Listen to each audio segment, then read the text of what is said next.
Hello listeners, আমি মুশফিকুর রহমান প্রীতম গৌরীপুর ময়মনসিংহ থেকে এসেছি।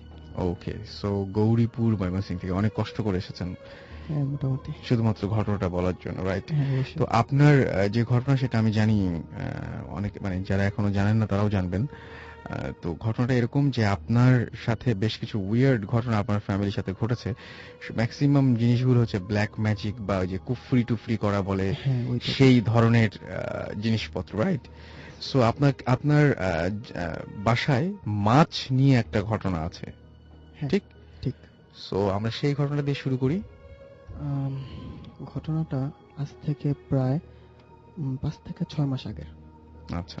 তো আমার বাবা নেই, আমি আর আমার মা আচ্ছা, জাস্ট। তো এটা আমাদের গৌরীপুরের ঘটনা। হ্যাঁ, গৌরীপুরের ঘটনা। হুম। তো আমাদের গ্রামের বাড়িতে অনেক জমি জমা আছে। তো একটা ব্যাপার নিয়ে আমার চাচাদের সাথে আমাদের একটু প্রবলেম হয়।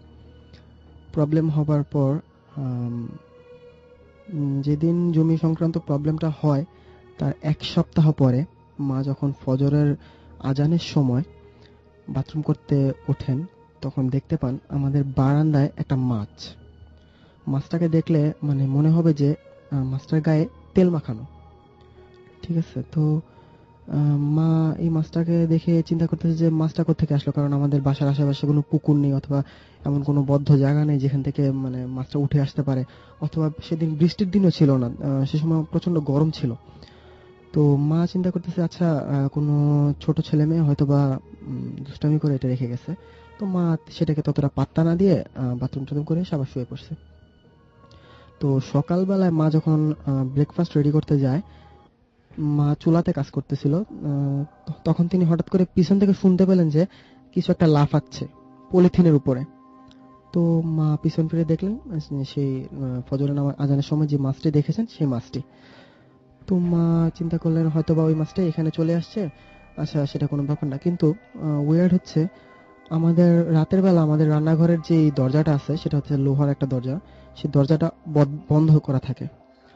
তো যেহেতু বন্ধ করা থাকে সেহেতু মাছটা আসা কোনোভাবে সম্ভব না। তারপরও মা সেটাকে মানে পাত্তা দেয়নি, কারণ আমার মা মোটামুটি বলতে গেলে একজন সাহসী মহিলা। তো আমাকে মা তখন কিছু জানায়নি। আহ, আমি এই ঘটনা জানতে পারি আরো 2 থেকে 3 দিন পর। তো সেদিন জোহরের নামাজের পর মা যখন নামাজ পড়ছিলেন, তখন মা দেখতে পেলেন মা যেখানে নামাজ পড়ছেন সেখান থেকে প্রায় 8 থেকে 10 হাত দূরে মাছটা লাফাচ্ছে। তো একটা ফ্লোরের উপর যদি একটা মাছ ছেড়ে দেওয়া হয় তাহলে কিন্তু স্বভাবতই মাছটা মানে চলতে ফিরতে পারবে না, কারণ তার গাটা শুকিয়ে যাবে। তো আগেই বলেছি যে মাছটার গায়ে দেখে মনে ছিল যে মাছটার গায়ে তেল দেওয়া, এরকম তেল তেলে ধরলে পিছলিয়ে যাবে এরকম কিছু একটা। তো মা তখনও কিছু মনে করেনি। তারপর মা আবার আসরের নামাজ পড়ে। আসরের নামাজ পড়ার পর তখন মাছটা টোটালি ডিসঅ্যাপিয়ার, মা দেখতে পায় না। কিন্তু মাগরিবের নামাজ পড়ে মা যখন খাটে উঠে তসবিহ পড়তেছিল, তখন মা হঠাৎ করে টের পেলেন যে মার ঠিক নিচে, খাটের নিচে মার সোজাসুজি মাছটা বসে আছে। তো মা চিন্তা করলেন যে হয়তোবা ফ্রিজে অথবা টি টেবিলের নিচে চলে গিয়েছিল, এটা আবার বের হয়ে এসছে। তো মা তখনও কিছু ওয়েট কিছু চিন্তা করে নাই। মা যখন ওয়েট ব্যবহার হচ্ছে, মা যখন এক রুম থেকে আরেক রুমে যাচ্ছিল, তখন মাছটাও অনেকটা মার পিছন পিছন যাওয়ার চেষ্টা করছিল। তো মা আমাকে 2 থেকে 3 দিন পর জানালো যে প্রীতম দেখ, ঘরে একটা মাছ। আমি বললাম মাছ? মাছ কি কোত্থেকে আসবে? তো মা বললো না, এটা আমি 2 থেকে 3 দিন ধরে দেখতেছি ঘরের ভিতর মাছ। তো এটা কোন একটা কি কি জন্য হতে পারে? আমি বলি যে হয়তোবা ঘরে আসছে, এখন 2 থেকে 3 দিনের তো মারা যাওয়ার কথা। বলতেছে যে হ্যাঁ, আমিও সেটা চিন্তা করতেছি। আমি বলতেছি তাহলে এক কাজ করো, মাছটা যদি এরপর দেখতে পাও তাহলে একটা ছোট বালতির মধ্যে হাত দিয়ে ধরে নিয়ে বালতির মধ্যে রেখে দিবা। তো মা এই কথা শুনে আমি কলেজে চলে গেছি। কলেজ থেকে আসার পর দেখছি যে মা শুয়ে আছে। তো জিজ্ঞেস করলাম মা শুয়ে আছো কেন? মা বলতেছে আমার প্রচন্ড মাথায় পেন হইতেছে। আহ, আমি জিজ্ঞেস করলাম হঠাৎ করে মাথায় পেন হইতেছে, কোনো কারণ আছে? তো বলতেছে আমি মাছটাকে হাত দিয়ে ধরে ওই যে দেখ এখানে একটা বালতি আছে, বালতির মধ্যে রেখে দিছি পানি দিয়ে। তো এরপর থেকে মাথায় প্রচন্ড পেইন হইতেছে। বলতেছে যে আচ্ছা মাথায় পেন হচ্ছে, আচ্ছা দেখে আসি। তো আমি যখন বারান্দায় গিয়ে বালতিতে উকি দিলাম তখন দেখলাম মাছটা সেখানে নেই। তো মাকে বললাম কোথায় মাছ? মাছ তো এখানে নেই। তো মা বলল যে মাছ এখানে নেই, আহ, আমি তো নিজের হাতে মাছটাকে রাখছি, আর হাত দিয়ে ধরছি দেখে আমার মাথায় প্রচন্ড পেইন হইতেছে। আমি বলতেছি আচ্ছা ঠিক আছে, হয়তো বা তোমার এটা মনের ভুল হতে পারে। মা বলতেছে মনের ভুল হবে, আমি হাত দিয়ে ধরছি সেটাও তো আমার মনের ভুল না, আমার মাথার পেইন হইতেছে মাছটাকে হাত দিয়ে ধরার পর থেকে, সেটাও কি মনের ভুল? তো আমি বলতেছি আচ্ছা ঠিক আছে, তো এটা নিয়ে পরে আলোচনা করব। তো সেটা বলে আমি তখনকার মতো ঘর থেকে বের হয়ে যাই। বের হয়ে যাওয়ার পর মাগরিবের নামাজ পড়ে যখন আমি ঘরে আসি, তখন দেখতে পাই যে মাছটা আমার আমার যে রুমটা আছে সেই রুমের দরজার সামনে বসে আছে।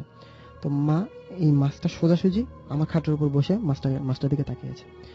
তো মাছটার চোখগুলো দেখলে মনে হতো যে মাছটা কেমন করে যেন আমাদের দিকে তাকিয়ে আছে, মানে মনে হতো যে মাছটা আমাদেরকে দেখছে। তো আমি মাকে বললাম, মা এটা তো হয়তো বা কোনো সমস্যা হতে পারে, তাহলে আমি খালামণিকে জানাই। তো মা আমার খালামণিকে জানায়, জানানোর পরে মা বলতেছে আপনাদের ঘরে এক সপ্তাহ ধরে এই ঘটনা, আপনারা এটা নিয়ে কোনো স্টেপ গ্রহণ করেন নাই, এটা তো উইয়ার্ড একটা ব্যাপার, আপনারা কি এখনো কিছু মনে করতেছেন না? তো মা বলতেছে না, আমি তো তেমন কিছু মনে করতেছি না। তো খালামণি বলতেছে মাছটাকে এখনই ঘর থেকে বের করেন, আর ঘটনাটা বাবাকে জানান। মানে আমার যে নানা আছে তিনি, আমার নানা আবার এইসব প্যারানরমাল ঘটনাগুলো মানে একটু হ্যান্ডেল করতে পারতেন। ইভেন এখনো তিনি বেঁচে আছেন, তার বয়স 106-7 কাছাকাছি। তো নানাকে ফোন করে জানানো হলো, নানা বলল যে হয়তো বা এটা মাছ না, এটা অন্য কিছু। তো মজার ব্যাপার হইতেছে যে এই যে মাছটা, এই মাছটা হচ্ছে আসলে একটা জিন। তো আমাদের এই জমি সংক্রান্ত ব্যাপারে আমার এক বড় চাচা আমাদেরকে হেল্প করছিল। তো বড় চাচার বাড়িতেও এই সেম একই ঘটনা দেখা যাচ্ছিল যে একটা মাছটা পুকুরের পাশে একটা গাছ আছে, এই গাছটার গোড়ায় এসে উঠে বসে থাকে।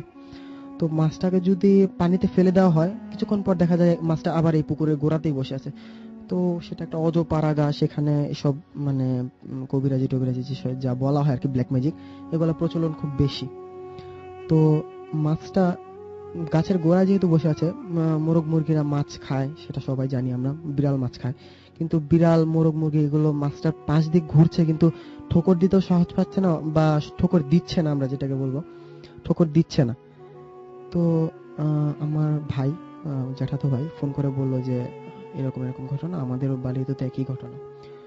তো নানাকে ফোন করার পর নানা বললেন যে আসলে এটা হচ্ছে একটা জিন, আহ, একটা হচ্ছে ফিমেল জিন, একটা হচ্ছে মেল জিন। তো আমাদের বাসায় যেটা আছে এটা হচ্ছে ফিমেল জিন, আর আমাদের জ্যাঠাতো ভাইয়ের বাড়িতে যেটা আছে সেটা হচ্ছে ফিমেল জিন। তো এই মাছটাকে যদি কেউ, মানে আমাদের ঘরের দুজন থেকে একজন যদি কেউ ক্ষতি করে, তাহলে এই মাছটা তো মরেই যাবে, বা জিন আমরা যেটাই বলবো, এটা তো মরেই যাবে, কিন্তু আমাদের বাড়িতে যেটা আছে সেই মেল জিনটা আমাদের উপরে এসে অ্যাটাক করবে। তো আমাদের নানার কথা শুনে নানা বলল যে এখনই মাছটাকে ঘর থেকে বের করে কোনো একটা কিছুতে চাপা দিয়ে রাখো, আমি 2 ঘন্টা পর তোমাদের জানাচ্ছি, বা কিছুক্ষণ পর তোমাদের জানাচ্ছি। তো আমি বললাম আচ্ছা ঠিক আছে। মাছটাকে আমরা ঘর থেকে বের করে, মানে একটা বেলচা যেটাকে বলে ময়লা ফেলার জন্য যেটা ব্যবহৃত হয়, সেটা দিয়ে মাছটাকে ধরে বাইরে নিয়ে একটা খাঁচা দিয়ে চাপা দিয়ে রাখলাম। তো সেদিন আবার প্রচন্ড বৃষ্টি হচ্ছিল। নানা প্রায় ঘন্টা 2-1 পরে ফোন করে আমাদের জানালেন যে আচ্ছা মাছটাকে এখন তোমরা কোনো ক্ষতি করো না, আমি মাছটার যে পাওয়ারটা আছে এটাকে নষ্ট করে দিছি, তো তোমরা এই মাছটাকে এখন একটা পুকুরে ছেড়ে দিয়ে আসো, কিন্তু মাছটাকে হাত দিয়ে ধরবে না। আমরা বললাম আচ্ছা ঠিক আছে। তো মাছটাকে আমরা একটা পলিথিনের ভিতর, বলতে আমি একটা পলিথিনের ভিতর ভরে আমাদের বাসা থেকে কিছুটা দূরে একটা পুকুরে ফেলে দিয়ে আসলাম। তো এই মাছটাকে পুকুরে ফেলে দেওয়ার পর থেকে আমাদের জ্যাঠাতো ভাইয়ের বাড়িতে যে মাছটা ছিল সেই মাছটাও আর দেখা যায়নি। তো নানা পরে বলল যে এটা একটা জিন, জিনটাকে মাছের রূপ ধরে পাঠানো হয়েছে, এই জিনটা এই মাছটার যেই ক্ষতি করবে তারই যে কোনো একটা ক্ষতি হবে। তো এটা হচ্ছে এক ধরনের ব্ল্যাক ম্যাজিক আমরা যেটাকে বলবো। তো এই ছিল আমার ঘটনা। ওকে। সো ঘটনাটা আমি বুঝতে পেরেছি, এবং সবচাইতে বড় কথা সেটা হচ্ছে যে আপনারা পরে এই যে এখন কোনো সমস্যা হচ্ছে আর? এখন কোনো সমস্যা হয়নি, কিন্তু নানা আমাদের আরেকটা জিনিস জানিয়ে রেখেছিল যে আম, মাছ দিয়ে তো আমাদের কোনো ক্ষতি করতে পারেনি, তো অ্যাট্রাকটিভ কোনো একটা কিছু দিয়ে ক্ষতি করবে, লাইক একটা এখন তো মাছের রূপ ধরে পাঠানো হয়েছে, পরে হয়তো বা পাখির রূপ ধরে পাঠানো হবে, কারণ একটা সুন্দর পাখি যদি আমরা দেখি ঘরের ভিতরে, তাহলে এটা নিশ্চয়ই আমাদের ধরতে ইচ্ছা হবে, বা এরকম ওকে। কিছু। তো সো সাবধানে থাকতে হবে আপনাদেরকে হ্যাঁ, অনেক। তো অবশ্যই পরে আমাদের ঘরটার তাবিজ দিয়ে বেঁধে দেওয়ার একটা ইয়ে হয়েছে, তাই আচ্ছা, এরপর থেকে আর কোনো প্রবলেম হয়নি। ওকে, থ্যাংক ইউ সো মাচ। আপনি অনেক কষ্ট করে আসলে ময়মনসিং থেকে এসেছেন এই পর্যন্ত, এবং এই রাতের বেলায় আবার এসে আমাদের সাথে শেয়ারও করছেন ঘটনা। থ্যাংক ইউ, আসলে আপনাকে ধন্যবাদ জানানোর ভাষা নেই। আসলে তার কারণ হচ্ছে আমরা আসলে ভূত এফএমকে খুব লাইক করি, কারণ আমাদের এখানে 1 মাস পর্যন্ত ভূত এফএম মানে রেডিও ফুর্তির টাওয়ার ছিল না, নেটওয়ার্ক পাইতাম না। কিন্তু ভূত এফএম যেদিন হতো শনিবার দিন fusionbd.com থেকে আমরা ডাউনলোড দিয়ে একসাথে ফ্রেন্ডরা একসাথে হয়ে শুনতাম। ওকে।